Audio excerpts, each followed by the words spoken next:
When my mom was just 17, she met my dad. He was 4 years older, and they quickly fell in love. Like many young couples, my mom got pregnant. They waited for her to turn 18, then got married. By the time they signed the marriage papers, she was already 3 months pregnant. Wanting to be independent, they rented a small room in a shared house. I was born before my mom even turned 19. She got married right after high school and had only a basic education. No college or further studies at that time.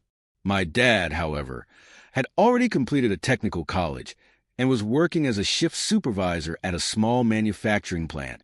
While Mom was on maternity leave, Dad worked hard to support us. He helped raise me by taking over the night feedings to give Mom a break from the constant crying. He washed and ironed my clothes, and whenever I got sick, he'd rush to the pharmacy. He did everything a loving husband and father should do. When Mom finished her maternity leave, she decided to pursue medical school. I stayed with my grandma, her mom, so she could focus on her studies. The med school was in a different city, so I didn't see her often, except during breaks. Her visits felt like the most exciting events. I clearly remember our walks together, or the 3 of us, Mom, Dad, and me, going to the movies. She let me stay up late watching TV when she was home. The hardest part was how quickly her breaks would end, and then the waiting would begin all over again. Dad did everything he could to keep me cheerful. He'd take me to his place on weekends, teaching me to ski and ice skate. He was also the one who walked me into my first grade class. I remember how we'd meet Mom when her bus or train arrived late at night. Dad would lift me onto his shoulder, and we'd walk several miles through the quiet streets. Sometimes, I felt so cozy I'd fall asleep on his shoulder. Mom finished medical school when I was in 2nd grade after 6 years of hard study. She then returned home to begin her residency at a local hospital. By then, Dad had moved us into a 2-bedroom apartment provided by his job.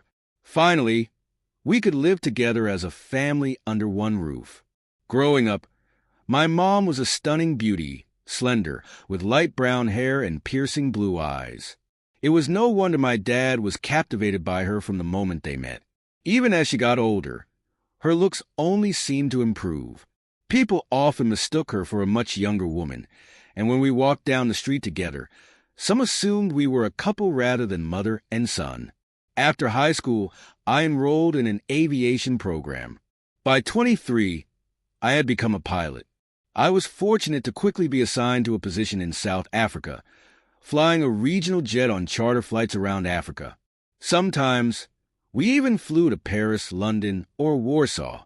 Our crew was entirely American, 3 flight attendants and the rest of us. A year into my contract, the captain had to leave for family reasons, and I became the acting captain. I visited home a few times, and each time, Dad would greet me at the airport with a stunningly youthful woman by his side, my mom. When my overseas contract ended, I bought gifts for my parents, a set of luxurious French cosmetics for Mom and a collection of miniature tin soldiers for Dad, who loved building historical dioramas in his free time that we landed and taxied to the terminal. I took my time gathering my things, letting the hurried passengers rush off first. I said goodbye to the flight attendants and finally stepped out. After clearing customs and picking up my luggage, I scanned the crowd for my parents. They didn't seem to be there yet, so I shrugged and headed outside toward the taxi area. Just as I stepped out of the terminal, I heard a familiar voice call my name. I turned around and saw Mom stepping out of a sleek, expensive-looking car, waving me over. Wow, I thought, did they win the lottery or something? How could they afford that? Mom looked absolutely stunning. Her hair was perfectly styled, and she wore a cream-colored coat, a silky scarf, and high-heeled shoes. She definitely had a lottery winner vibe. Mom, are you here alone? Where's Dad? Is he sick or something? Hop in, Jake. So much has happened. We'll talk on the way, she replied. I slid into the back seat next to her. Up front, there was a driver and a younger man I didn't recognize. As soon as I shut the door, The man up front half turned to Mom and asked, "So, Miss Helen, where does—" "Home," Mom answered in a strangely matter-of-fact tone. Then she looked at me and smiled softly. "Jake, I left Matthew half a year ago. I've been living with the man I really love.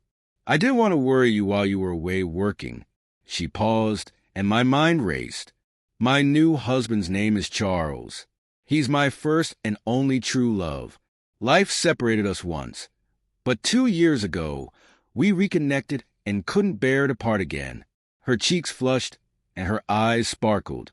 It took me a second to realize she meant Dad when she said Matthew, but that was just the beginning. Mom continued talking, but her voice became a blur in my ears. My heart pounded, and a ringing sound filled my head. I had to ask, "What happened to Dad, Matthew?" Mom shrugged. "Guess he's probably still in our old apartment, playing with his toy soldiers. Probably losing his mind." There was something in her tone that I couldn't quite place. Contempt?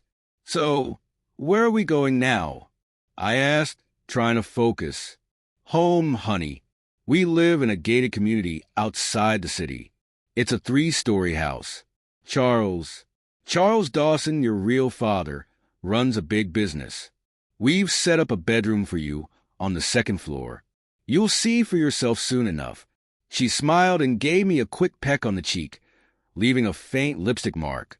Finally, we pulled up to a massive 3-story house surrounded by big trees and well-maintained lawns. At the door stood an older, yet very distinguished-looking man, presumably Charles. Mom hopped out of the car like a hummingbird and planted a kiss on his lips. "Charles, this is Jake, your son," she said, hugging him and nudging him my way. "Well, hello, son," Charles said, stepping toward me with his hand out. His handshake felt limp and clammy. "Come on in. This is your home now." He forced a smile and led me inside. I turned to Mom. "I actually have some errands to run. I need to stop by the airline office and check in," I said, pulling a gift box of cosmetics from my bag. "Mom, this is for you." "Oh, how sweet," she said, tossing her gorgeous hair. "Thank you, Jake." I knew she didn't need fancy makeup anymore. Charles could probably buy her an entire cosmetics factory if she asked, but politeness is politeness. "Stay for breakfast, then you can go," Mom urged, hooking her arm through mine. "Wash up, get some rest. Maybe later." "I've got business first," I said, cutting her off. Charles chimed in. "A man's got to work. Let him run his errands. We'll wait. Take my car, Jake. Michael can drive you." "No need to fuss," I said. "I'll grab a cab." I kissed Mom on the cheek and walked out the gate, calling a taxi. Only once I was in the back seat did the full weight of everything hit me. Mom had been married to Dad for nearly 27 years. No arguments, no major drama. I honestly believed they loved each other. But as soon as Charles reappeared, she ditched Dad without a second thought, chasing after her own happiness and expecting me to do the same. And what about Dad? He raised someone else's child all these years, and now he's been cast aside like he's nothing. She made her choice, and I'm supposed to just jump into the arms of a new father? I remembered that phrase people love to say. A real father is the one who raises you, not the one who made you. So is that meaningless now? I imagine how my dad must have felt when his beloved wife left him for someone else and announced that his son wasn't even his. I told the driver to head for our old apartment, Dad's place. I didn't care whether or not he was my biological father. He'd always be my dad. I unlocked the door with my key. The apartment was silent, and everything looked the same as ever, like time had frozen. I walked through the rooms, but Dad wasn't there. Maybe he ran out to the store, or was at work. Suddenly, the front door squeaked open, and our neighbor peered in. "Welcome home, Jake. Your dad's in the hospital with a heart attack. They took him in 2 days ago." The hospital was only a few blocks away, so I walked. Dad was in a shared room with 7 other patients. On my way there, I picked up some fruit, yogurt, and juice. "Hey, Dad," I said, trying to sound upbeat, hiding the fact that I was upset, hiding out in a hospital instead of meeting me at the airport. He turned his head, eyes wide with surprise. "Jake, you're home. Sorry I couldn't meet you. I guess I fell apart a bit."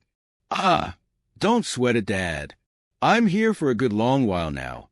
I'll be working domestic flights, so we've got plenty of time together. I even brought you something. We can check it out once you're home.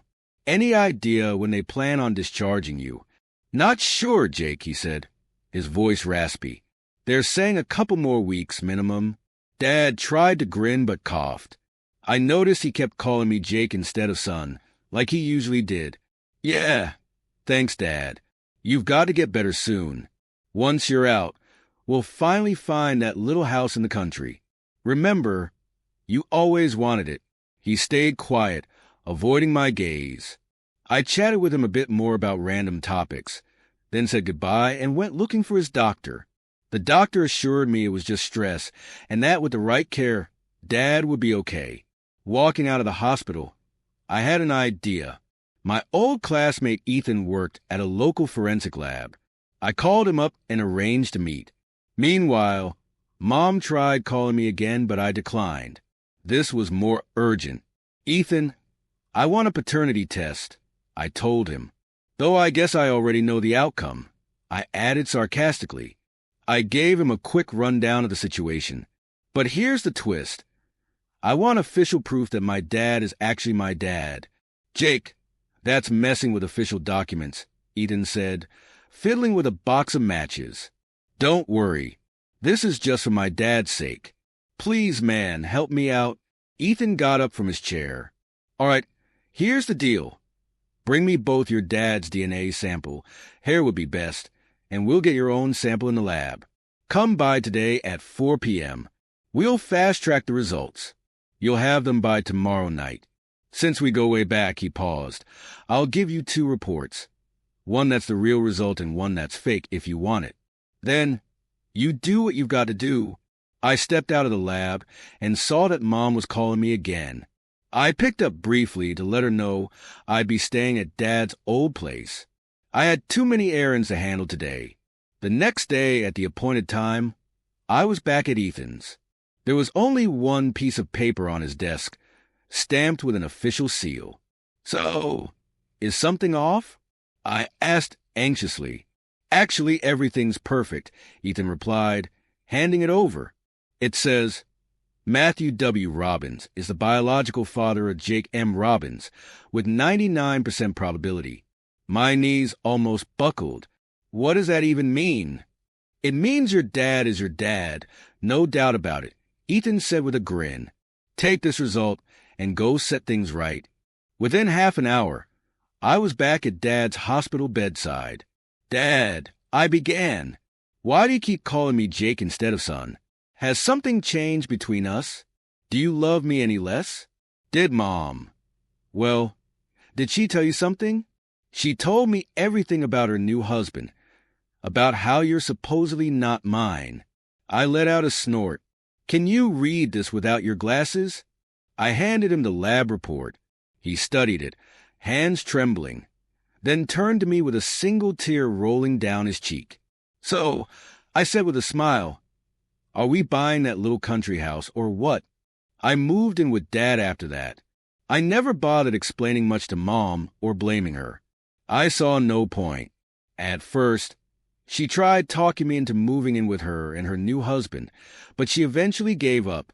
She had no idea about the DNA test, and apparently lived under the assumption that Charles was my real father.